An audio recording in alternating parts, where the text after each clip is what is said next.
முழுவதும் 39 மாவட்டத்தில் சுமார் 15,000 பேர் 4 சக்கர வாகன வியாபாரம் பண்ணிட்டு இருக்கோம். சுமார் 20,000 பேர் பக்கம் 2 சக்கர வாகனம் பழைய கார் வாங்கி 2 வீலர் வாங்கி வித்துட்டு இருக்கோம். இதுல வந்து ஆர்சி கார்டு நாங்கள் பணம் கொடுத்து வாங்குற ஒரு காரோட 2 வீலரோட பணம் கொடுத்து ஒரு ஆர்சி ஓனர் வண்டி வாங்கிட்டு வந்துடுறோம்.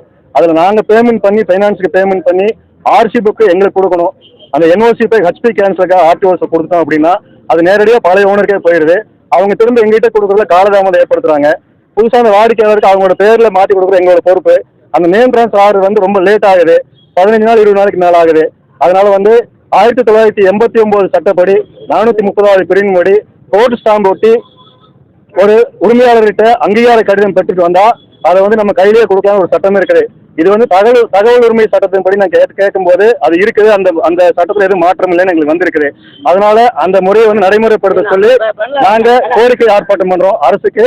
அதே மாதிரி பணி எல்லாமே ரொம்ப லேட் ஆகுதுங்க. ஒரு ஹெச்பி கேன்சலுக்கு நாங்கள் உள்ள கொடுத்தோம் அப்படின்னா 1 மாசம் ஆகுது.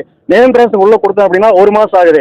ஹெச்பி கேன்சலுக்கு 1 மாசம் ஆகி அதுக்கப்புறம் நேம் டிரான்ஸ்ஃபர் 1 மாசம் ஆனால் 2 மாசம் அந்த ஆர்சி புதுசாக வண்டி வாங்குறவங்களுக்கு அந்த ஆர்சி புக்கு நாங்கள் கையில் கொடுக்கறதுக்கு தபால் மூலமாக தான் போகுது.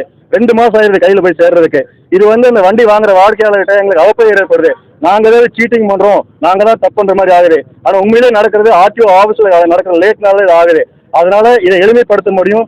சாத்தியம் உள்ள இந்த வாய்ப்பு 1989 பிரிவு 430 பிரிவை மறுபடியும் அமல்படுத்த சொல்லி இந்த ஆர்ப்பாட்டம் கோரிக்கை ஆர்ப்பாட்டமா தமிழ்நாடு முழுவதும் 39 டிஸ்ட்ரிக்ட்ல இருந்து சுமார் 15,000 பேர் 4 சக்கர வியாபாரிகள், 20,000 பேர் 2 சக்கர வாகன வியாபாரிகள் எல்லாரும் சேர்ந்து இது நடத்திட்டு இருக்கோம்.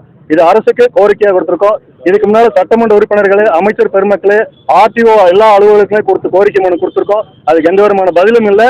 அதனால ஒரு கோரிக்கை ஆர்ப்பாட்டம் அரசோட கவன ஈர்ப்பு ஆர்ப்பாட்டமா இது நடக்குதுங்க. அதான் விஷயம். முக்கியமான பிரச்சனை 2 சக்கர வியாபாரிகளும் 4 சக்கர வியாபாரி எல்லாரும் நாங்கள் இணைஞ்சுதான் இது பண்ணிட்டு இருக்கோம். இது முக்கியமான ஆர்சி கார்டு வந்து நேரடியாக ஆர்சி ஓனருக்கு போயிடுது.